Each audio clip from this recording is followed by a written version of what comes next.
reading in 2 Thessalonians. Anyone unwilling to work should not eat. For we hear that some of you are living in idleness, mere busybodies, not doing any work. Nah. Yikes. I know, I heard the same thing. But first, a story. After graduating from high school, my father felt it best that my brother and I should work in labor positions during the summer to ensure that we would appreciate the value of hard work, especially prior to our entering into the white-collar workforce was most likely. Though I don't think my dad had this white collar in mind. Boom, keep them coming. One summer found the two of us working in environmental protection at the Jefferson County Health Department. Dad was the department head for another division of the same and believed that the assignment would serve its purpose thoroughly.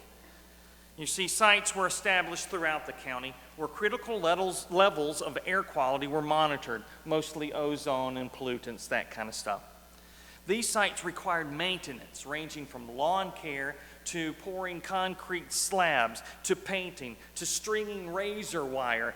Ooh, if that ever got on you, it would just tear you up.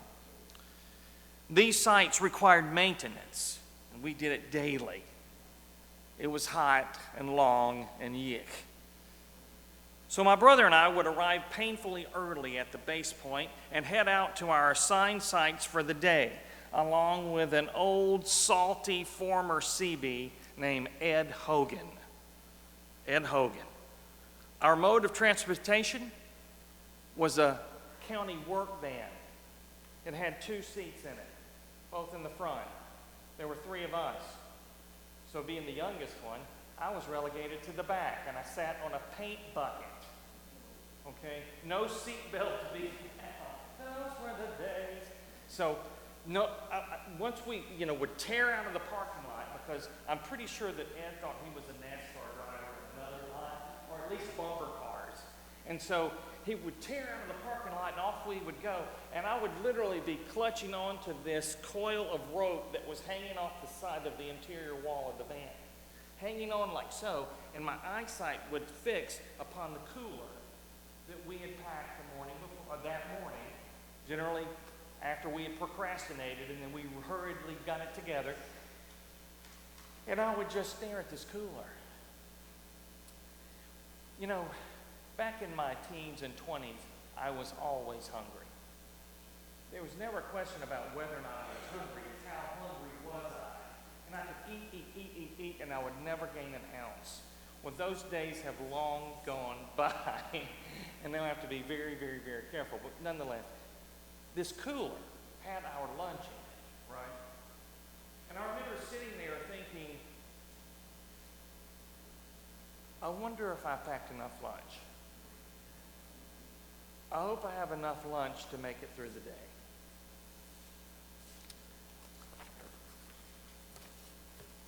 Sustenance to make it through the work. Work ethic. It's a common facet of all the major world religions and philosophies. We all believe ours to be heroic, yet some do not seem to be enamored by its merits. Early bird gets the worm and hard work pays off is not necessarily a mantra that rings true in everyone's ears. Today's and other cherry-picked biblical passages have long justified our disdainment for the unemployed, seen as freeloaders or panhandlers or people wanting handouts. Our lection today refers to them as busybodies. They're getting what they deserve, preacher. Says it right there in the Bible. But wait a minute, have you read any of that stuff by Jesus? That doesn't sound much like the teachings of Christ. You remember all that give to anyone who asks you, even the shirt off your back stuff? How do we reconcile that with the teaching today in Thessalonians? It's almost like Paul and Jesus are on different pages. Let's start with some backstory. Now, I mentioned to you last week that the church in Thessalonica they were experiencing persecution. Now,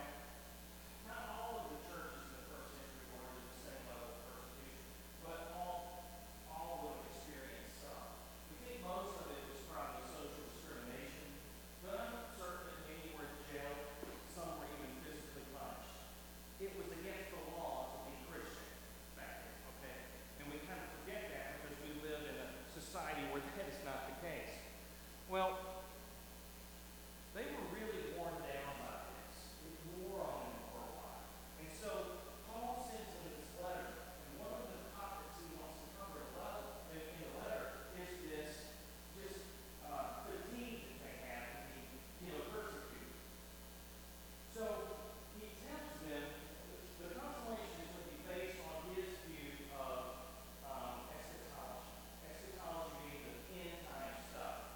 When Jesus returns, the end of the world kind of stuff. And basically Paul's eschatology to the Thessalonians was, hey, Christ is coming back immediately. We may not make it to dinner. I mean, any minute Jesus will return, and when Jesus returns, Jesus is going to make everything right. And all of you who have been faithful, you're going to be rewarded. And all these awful people that have been persecuting you, well, they're going to get hammered. They're going to be punished. So this attempt at solace kind of backfired on Paul. It kind of goes like one to the other. And several of the people then literally put down their work ethics and stopped working, and they just would sit around and watch the sky and wait on Jesus to return. It's not what Paul had in mind. Think about it. That's not being incognito. That's not, making yourself less conspicuous to the people who might persecute you. What are these loafers doing over here not working?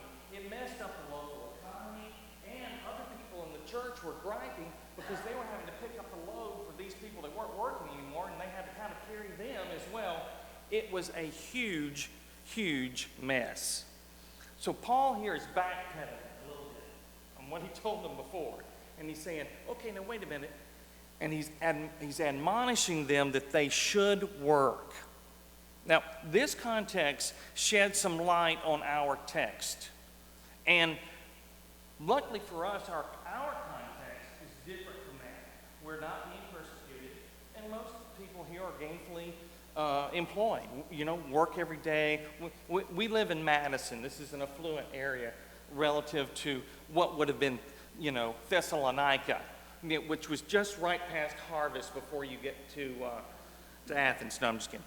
So anyway, I think though, if we look at this and we fold another layer of analogy on top of this analogy that Paul was already working. And Paul's I wouldn't say he's good at this, but I'd rather say he's bad at this because it makes a lot of his reading very, very confusing at times. But I think if we fold this other analogy on top of it, it will make more sense. Do you remember when Jesus said that the field was ripe for the harvest, but the laborers are few? Everyone just wants to gather around my table. No one wants to go work out the field. That was not a literal description. Jesus didn't have a field in the back of heaven where y'all had to kind of work that day to earn your grace or something.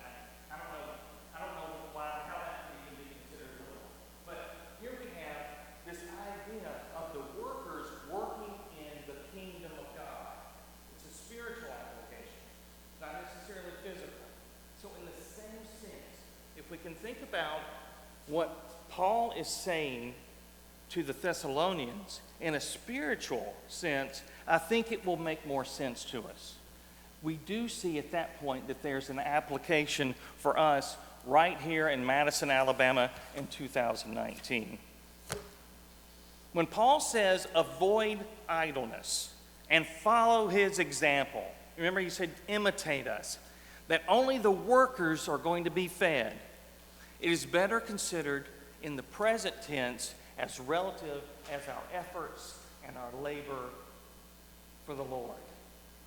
You see, instead of idleness, there's this idea that there is no time to lose. We have so much work to do. And following the example, we have for us a model, a template in Paul and the work that Paul was doing that we can see and we can follow that example as to how we work in the kingdom. And then this idea of being fed, we are fed. We're spiritually fed. And we're fed with the peace and the fulfillment and the joy that is exclusive to kingdom efforts. You can't get it otherwise. In Luke's gospel, Jesus goes as far to share with the disciples this very message. Now, he just dropped a bomb on them. This great temple, it's going to be gone. I mean, there won't be a stone left on another. It's going to be rubble. And you remember last week I told you the temple was a really big deal to the Jews. They were people of a building. They were people of a temple. That's where God lived. It was nationalism and patriotism and of the religion, everything tied up into this building. So talk about eschatology. Got my tongue tied. That would have to mean the end of the world today. If that were to happen, it was over. Nothing could be worse than that. Nothing. Jesus says, don't focus on that. Don't worry about earthquakes or kingdoms rising against kingdoms or rumors of war. Or what about impeachment hearings or climate change or, overstretched infrastructure out here on Highway 72? Instead, focus on your role in what is an infinitely more important endeavor, the kingdom. So let's get to work. We'll eat later.